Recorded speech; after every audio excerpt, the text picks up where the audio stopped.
తరువాత ఉదాహరణ చూసినట్టయితే చతుర్ముఖుడు. చతుర్ముఖుడు అనగానే 4 ముఖములు కలవాడు. చతుర్ అంటే 4, ముఖుడు అంటే ముఖముడు. 4 ముఖములు కలవాడు బ్రహ్మ. ఈ చతుర్ముఖుడిని మనం విగ్రహవాక్యం రూపంలో రాసినట్లయితే 4 ముఖములు కలవాడు అని వస్తుంది. 4 ముఖములు కలవాడు బ్రహ్మదేవుడు అనేది మనకు ఖచ్చితంగా స్పష్టంగా తెలుస్తుంది. అంటే ఇక్కడ చతుర్ముఖుడు గురించి ఏ విషయం చెప్పినా చతుర్ముఖుడు గొప్పవాడు, చతుర్ముఖుడు సృష్టి కారకుడు అని ఇలా ఏం చెప్పినా సరే ఇది ఇంపార్టెన్స్ అంతా కూడా ఇక్కడ 4 ముఖముడికి మాత్రం చెందదు. ఆ ఇంపార్టెన్స్, ఆ ప్రాధాన్యత అంతా కూడా బ్రహ్మదేవుడు వెళ్ళిపోతుంది. అంటే ఇక్కడ ఉన్న పదాలకి దీనికి కూడా ఆ ప్రాధాన్యత చెందకుండా ఎక్కడో ఉన్నటువంటి వేరే ఒక దగ్గర ఉన్నటువంటి ఆ యొక్క ఈశ్వరుడు, ఆ రావణుడు, ఆ బ్రహ్మదేవుడికి వెళ్ళిపోతుంది. అంటే అన్య పదార్థ ప్రాధాన్యము, ఇది ప్రాధాన్యం అనేది, ప్రాధాన్యత అనేది అన్యులకు, ఇతరులకు వెళ్ళిపోతుంది, ఇతరులకు చెందుతుంది అని మనం గమనించాలి. అంటే ఇక్కడ దీని లక్షణం ఏమిటి అంటే అన్య పదార్థ ప్రాధాన్యత. అన్య పదార్థ ప్రాధాన్యత. అన్య పదార్థ ప్రాధాన్యత అనే లక్షణం మనకి కనిపిస్తుంది. అన్య పదార్థ ప్రాధాన్యత దేనికి వెళ్ళిపోతుందో వెళ్తుంది అంటే ఇక్కడ ఆ యొక్క సమాస పదం యొక్క ప్రాధాన్యత అన్య పదాలు వెళ్తుంది. కాబట్టి అన్య పదార్థ ప్రాధాన్యత ఉన్నటువంటి సమాస పదాలన్నీ కూడా బహువ్రీహి సమాసానికి చెందుతాయి. అన్య పదార్థ ప్రాధాన్యత ఉన్నటువంటి సమాస పదాలన్నీ కూడా బహువ్రీహి సమాసానికి చెందుతాయి. మనం గమనించాల్సింది బహువ్రీహి సమాస యొక్క లక్షణం అన్య పదార్థ ప్రాధాన్యత.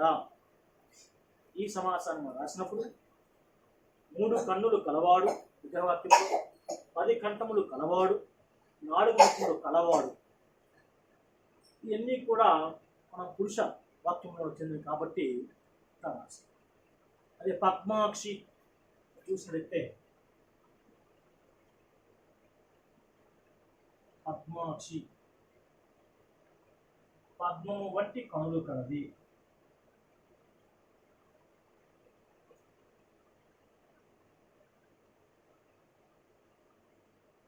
పద్మము వంటి కనులు కలది పద్మాక్షి. ఇక్కడ కూడా పద్మము వంటి కనులు కలది పద్మాక్షి, అందముగా ఉన్నది. ఇక్కడ పద్మాక్షి పద్మాలు కనులు అందంగా ఉన్నాయని కాదు.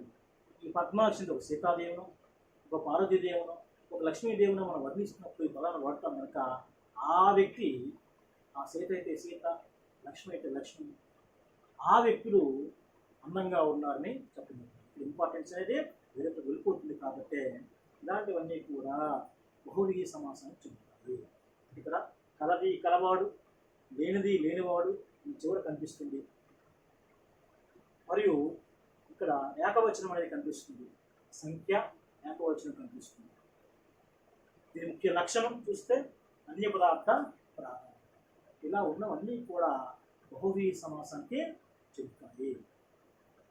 ఒకసారి ముక్కంటి, చతుర్ముఖుడు, దశకంఠుడు, పద్మాక్షి, నీలకంఠుడు, పద్మనాభుడు ఇటువంటి పదాలన్నీ కూడా అన్య పదార్థ ప్రాధాన్యత కలిగిన పదాలు కాబట్టి ఇవన్నీ కూడా బహువ్రీహి సమాసాన్ని చెప్తాయి. ద్విగు సమాసం లాగానే ఇక్కడ కొన్ని పదాలలో సంఖ్య ఉంటుంది, వాచకం ఉంటుంది, కానీ ఇక్కడ ఇంపార్టెన్స్ అనేది వేరొకరికి వెళ్ళిపోతుంది. అదే ద్విగు సమాసంలో అయితే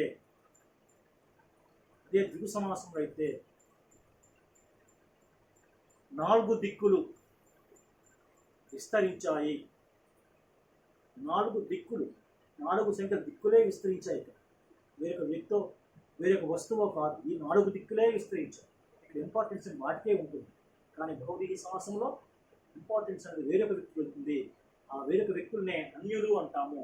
కాబట్టి అన్య పదార్థ ప్రాధాన్యత ఇక్కడ కనిపిస్తుంది. ఇది బహువ్రీహి సమాసం. పరీక్షలు అడిగినప్పుడు బహువ్రీహి సమాస యొక్క లక్షణం ఏమిటి, అన్య పదార్థ ప్రాధాన్యము గుర్తుపెట్టుకోవాలి. బహువ్రీహి సమాసానికి ఉదాహరణ ఏమిటి, ఈ క్రింది వారిలో ఏది బహువ్రీహి సమాసానికి చెందుతుంది, ఇలాంటి క్వశ్చన్స్ అడుగుతారు. వాటిని మనం చక్కగా చూసి మీరు పెట్టవలసి వస్తుంది. తర్వాత మూడవదైనటువంటి ద్వంద్వ సమాసంలో ఎలా ఉంటుంది అని మనం చూద్దాం.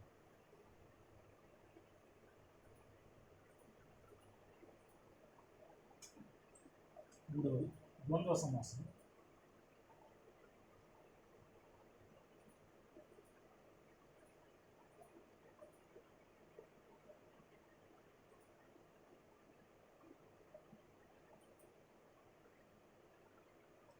ఇక్కడ కూడా పదాలను తీసుకుంటే తల్లిదండ్రులు,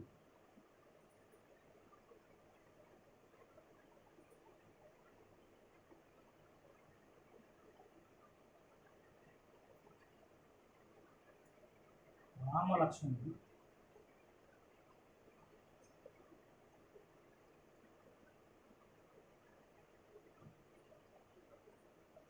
కాలు చేతులు, ఇలాంటి పదాలు మనం చూస్తే తల్లిదండ్రులు, రామలక్ష్మణుడు, కాలు చేతులు, ఇంకా అక్కా చెల్లెలు,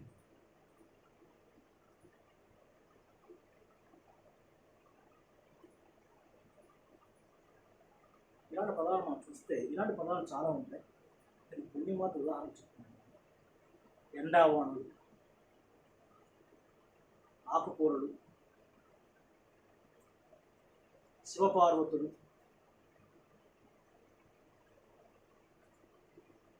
భీమార్జునులు, ఇవన్నీ కూడా ఉంటాయి. తల్లిదండ్రులు, రామలక్ష్మణులు, కాలు చేతులు, అక్కా చెల్లెలు, ఇలాంటి పదాలు మనం చూస్తే దీన్ని విగ్రహవాక్యం చూస్తే తల్లి మరియు తండ్రి చూస్తే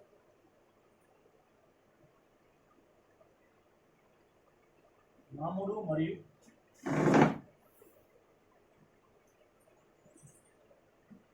లక్ష్మణుడు, కాళ్ళు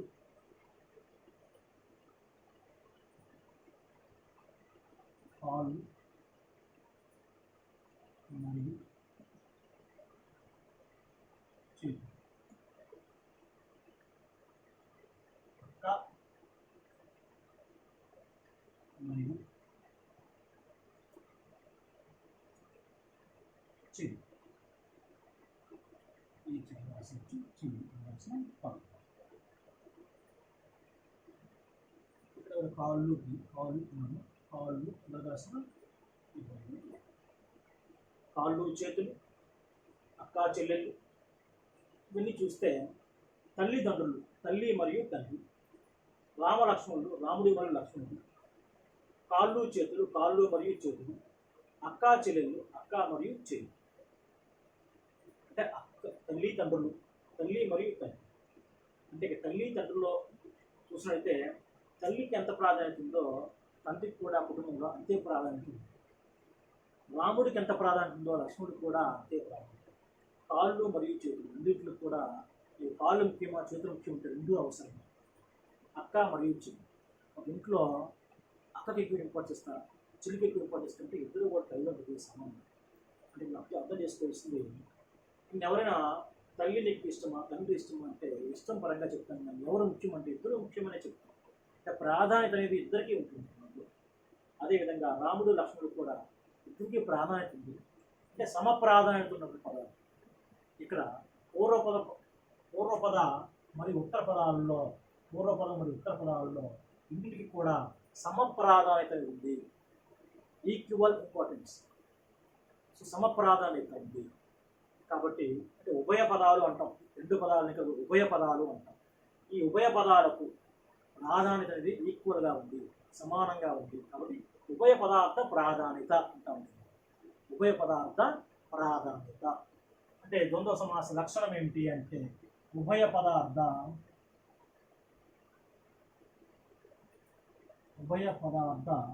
ప్రాధాన్యత. ఉభయ పదార్థ ప్రాధాన్యత అనేది ఇక్కడ మనకు కనిపిస్తుంది. సో ద్వంద్వ సమాస లక్షణం, ఉభయ పద ప్రాధాన్యత. మరి ఇక్కడ చూస్తే రెండు పదాలు కూడా తల్లి తండ్రి, రాముడు లక్ష్మణుడు, కాళ్ళు చేతులు, అక్కా చెల్లెలు, ఎండా వానలు, ఎండా మరియు వానం. ఇలాగా ప్రతి పదానికి కూడా రెండు పదాలకు కూడా ఒకే రకమైన ఇంపార్టెన్స్ ఉంది, ఒకే రకమైన ప్రాధాన్యత ఉంది. కాబట్టి ఉభయ పదార్థ ప్రాధాన్యత అని నేను లక్ష్యం చెప్తుంటాను. ఇలాంటి పదాలన్నీ కూడా ద్వంద్వ సమాసానికి చెందుతాయి. ఇక్కడ తల్లి మరియు తండ్రి అనే కాకుండా తల్లియును తండ్రియును, తల్లియును తండ్రియును, తల్లియును తండ్రియును, రాముడును లక్ష్మణుడును, రాముడును లక్ష్మణుడును, కాళ్ళును చేతులను, అక్కను చెల్లిని. ఇలా కూడా విగ్రహవాక్యాలని రాయవచ్చు. రెండు కూడా రైట్, రెండు విధాలు కూడా పరీక్షలు అడుగుతాం. కాబట్టి ఇది కూడా మనం చక్కగా చూసుకోవాలి. ఇక్కడ సమ ప్రాధాన్యత పదాలు ఉన్నాయా లేదా చెక్ చేసుకోవాలి. దీని లక్షణం అడిగితే ఉభయ పద ప్రాధాన్యత, ఉభయ పదార్థ ప్రాధాన్యత అని మీరు దీని లక్షణాన్ని మనం చెప్పాలి. సో ద్వంద్వ సమాసం అనగానే ఉభయ పదార్థ ప్రాధాన్యత, ఉభయ పద ప్రాధాన్యత అనే లక్ష్యం మనకు గుర్తు రావాలి. తర్వాత పూర్వపదము అలాగనే ఉత్తర పదము కూడా, రెండు పదాలు కూడా ఒకే ఇంపార్టెన్స్ ఉన్న పదాలు ఉన్నాయా లేవా. ఉభయ పదాలు అంటేనే పూర్వపదం ఉత్తర పదం కలిపే ఉభయ పదాలు. సో ఉభయ పదాలు ఒకే ఇంపార్టెన్స్ ఇస్తున్నామా లేదా, అలా ఉన్నాయా లేదా చెక్ చేసుకోవాలి. వాళ్ళు పరీక్షలు అడిగినప్పుడు ద్వంద్వ సమాసం యొక్క లక్ష్యం ఏమిటి, ఉభయ పదార్థ ప్రాధాన్యత. ఈ క్రింది వానిలో ద్వంద్వ సమాసానికి ఉదాహరణ ఏమిటి, ఉదాహరణ చూసుకోవాలి. రెండు పదాలకు ప్రాధాన్యత ఉన్నది చూసుకోవాలి. దాంతోపాటు ఇక్కడ బహువచనం వస్తుంది. దాంతోపాటు విగ్రహవాక్యం అడిగితే కాళ్ళును చేతులను, కాళ్ళు మరియు చేతులు ఇలా రెండు రకాలుగా ఉంటాయి. కాబట్టి ఆ రెండు రకాలు ఏదైనా కరెక్టే. కాబట్టి వాటిని చక్కగా చూసుకొని కరెక్ట్ అయిన సమాధానాన్ని మనం పెట్టాలి. తర్వాత నాలుగవ సమాసం రూపక సమాసం. దాన్ని కానీ ఒకసారి పరిశీలిస్తే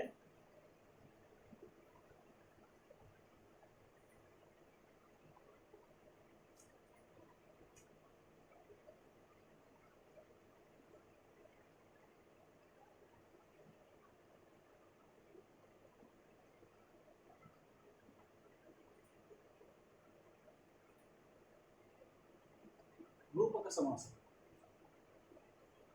ఈ రూపక సమాసానికి మరొక పేరు అవధారణ పూర్వపద కర్మధారయ సమాసం అంటారు. అవధారణ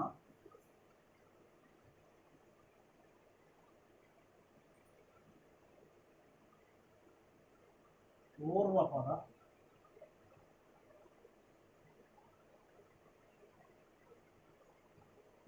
కర్మధారయ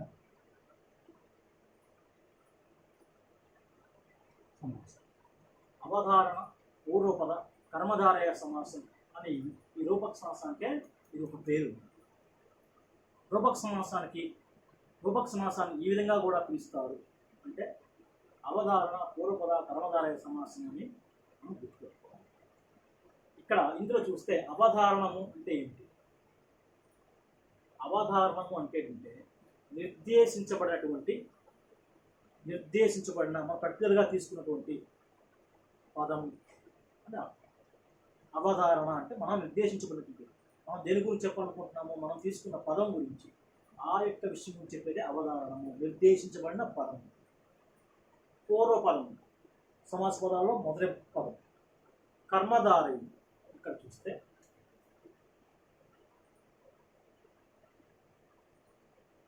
అవధారణ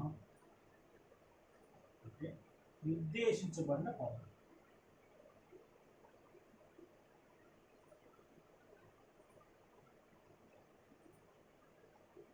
నిర్దేశించబడిన పదం. మరి పూర్వపదము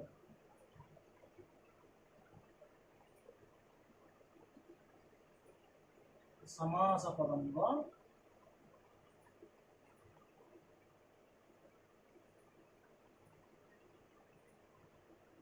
మొదటిది కర్మధారయం.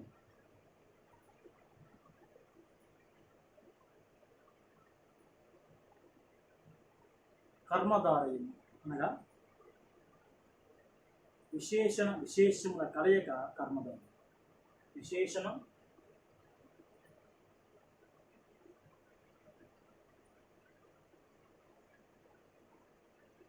విశేష్యం. విశేషణం ప్లస్ విశేషముల కలయిక. విశేషణం అంటే గుణం తెలిపేది, విశేషణం అంటే గుణం తెలిపేది, విశేష్యం అంటే నామవాచకం.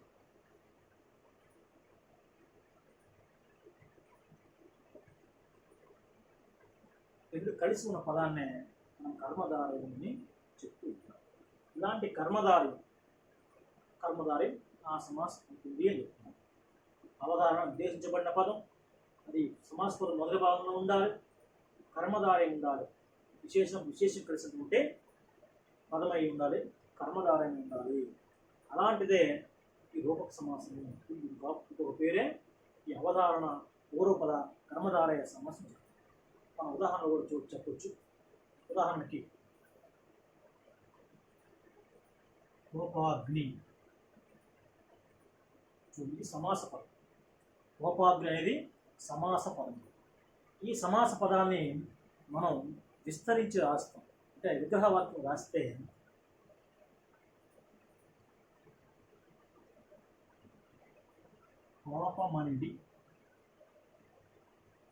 కోపమనిడి అగ్ని.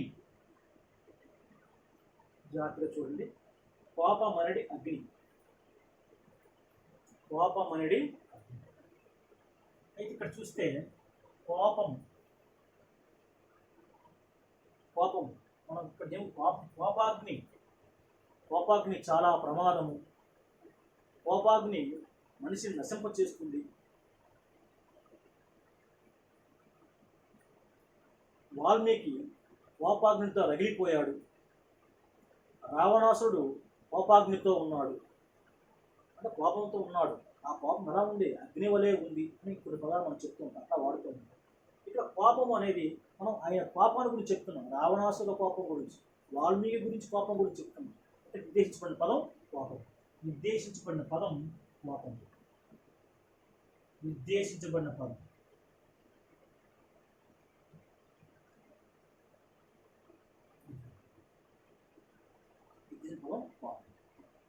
ఓకేనా? ఇది ఎక్కడుంది కోపం అనేది? పూర్వపదంలో ఉంది కోపం. పూర్వపదంలో కోపం ఉంది. నిర్దేశించిన పదం పూర్వపదంలో ఉంది. మరియు లాస్ట్ ఏముంది?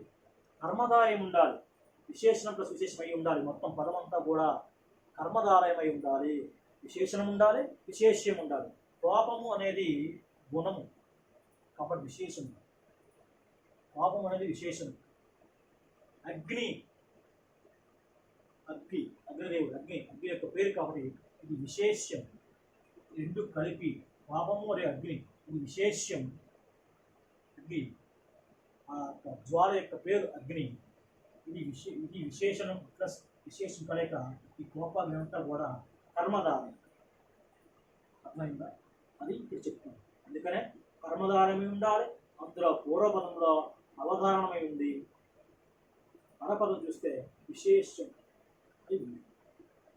అందుకని దీన్ని రూపక సమాసం చెప్తుంది.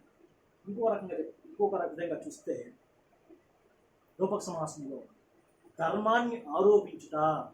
దీని లక్షణం ధర్మాన్ని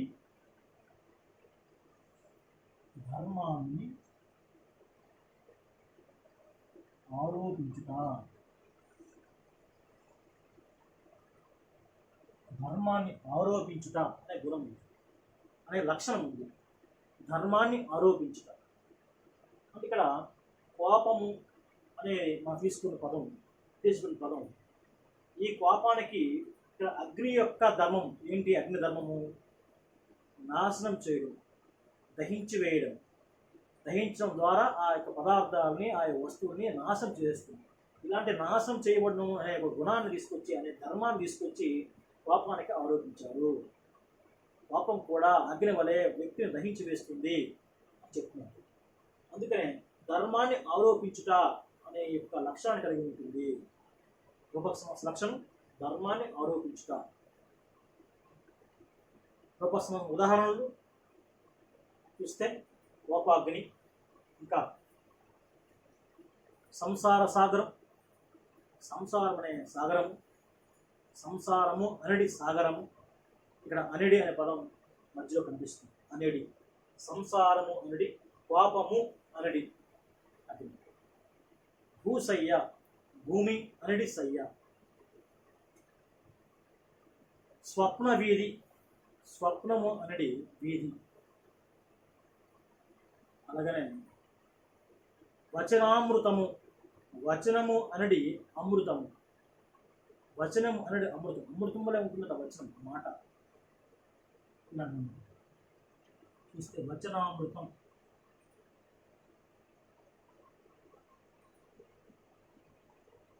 వచనము అనేది అమృతం. ఈ వచనం, ఈ మాట అమృతం. అమృతం దమం ఏంటి? స్వీట్, తీగా ఉండడం. ఇలా తీగా ఉంటుందంట. ఏంటి ఈ మాట అనేది? వచనామృతం. స్వామి వివేకానంద మాట్లాడితే వచనామృతం వలె శ్రోతలందరూ కూడా చక్కగా విన్నారు. కొంతమంది వ్యక్తులు మాట్లాడుతూ ఉంటే ఆ వచనామృతములు వాళ్ళని రంజింపచేశాయి. అంటే ఆ వచనం అనే అమృతం ఉంటే ఆ మాటలు వాళ్ళంత బాగా ఆకట్టుకున్నాయని చెప్పడంలో ఇలాంటి పదాలు వాడతారు. వచనము అనడి అమృతం. అనడి అనే పదం వస్తుంది. మరియు ఇక్కడ పూర్వపుత్ర ఉత్తర పదం అంటే పదం యొక్క ధర్మాన్ని నిర్దేశించిన పదం పూర్వపదానికి ఆరోపించబడుతుంది. కాబట్టి ధర్మాన్ని ఆరోపించుట అనే యొక్క లక్షణాన్ని కలిగి ఉంటుంది రూపక సమాసం. అడుగుతారు, రూపక సమాస లక్షణము ధర్మాన్ని ఆరోపించుట. రూపక సమాసానికి ఉదాహరణ రాయండి.